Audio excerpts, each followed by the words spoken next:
Hello বন্ধুরা, সবাইকে good morning. আজকে ছিল গোপালের বনভোজন, মানে গোপালের পিকনিক। প্রতি বছরই কিন্তু এরকম গোপালের বনভোজন হয়। আগে আমি এই ভিডিওগুলো শেয়ার করিনি, এখন আমি প্রতিটা ভিডিও শেয়ার করব। আমাদের গোপুসোনাকে কিন্তু মা দেখো রেডি করিয়ে দিয়েছে, আর এখানে দেখো ফুল দিয়ে কিন্তু সুন্দর করে সাজিয়েও দিচ্ছে। তারপরে দেখো মা এখানে গোপু ভাইকে নিয়ে যাচ্ছে পিকনিকের ওইখানে দিতে। এই যে দেখো পাশে এখানে গোপালের ভোগও রান্না হচ্ছে। এখানে দেখো দুজন মিলে রান্না করছে, সবাই মিলে কিন্তু বেশ সুন্দরভাবে কাজগুলো করছিল।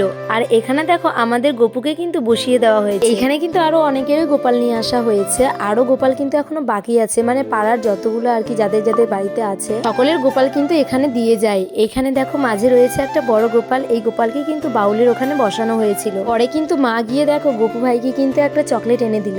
দেখো এইখানে আমাদের গোপু ভাইকে কতটা সুন্দর লাগছিল। তো আমাদের নয়, এখানে যাদের যাদের গোপাল দিয়ে গেছে সুন্দর করে দেখো সাজিয়ে বেশ সুন্দর ভাবে কিন্তু বসিয়ে দিয়ে গেছে। সকলকেই কিন্তু দেখতে বেশ সুন্দর লাগছিল। এইখানে কিন্তু ভোগ আরতি শুরু হয়ে গেছে। আমি স্নান করে এসে দেখি দেখো শেষের মধ্যে, প্রায় এখনই শেষ হয়ে যাবে। গোপালের বনভোজনের আগে কিন্তু শুরু হয়েছিল বাউল। গোপালের বনভোজনের আগে কিন্তু 3 থেকে 4 দিন বাউল হয়েছিল। এই ভিডিওগুলো কিন্তু আমার কাছে করা আছে, কিন্তু আমি এখনো শেয়ার করতে পারিনি। পরে আমি অবশ্যই ভিডিওগুলো শেয়ার করব।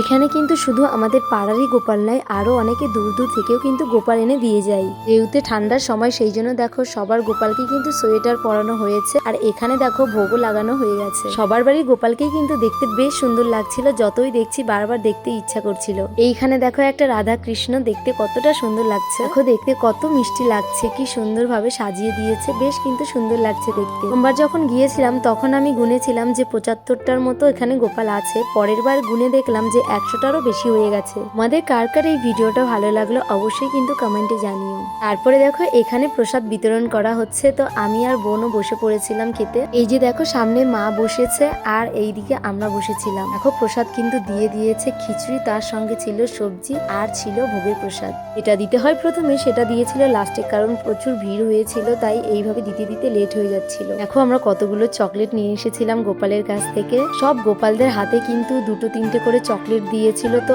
আমরা গিয়ে দেখো চকলেটগুলো উঠিয়ে নিয়ে এসেছি। চকলেটগুলো কিন্তু আমরা প্রসাদ ভেবে নিয়েছিলাম। আর এখন আমাদের গোপু ভাইকে নিয়ে যাওয়া হচ্ছে বাড়িতে। টাটা।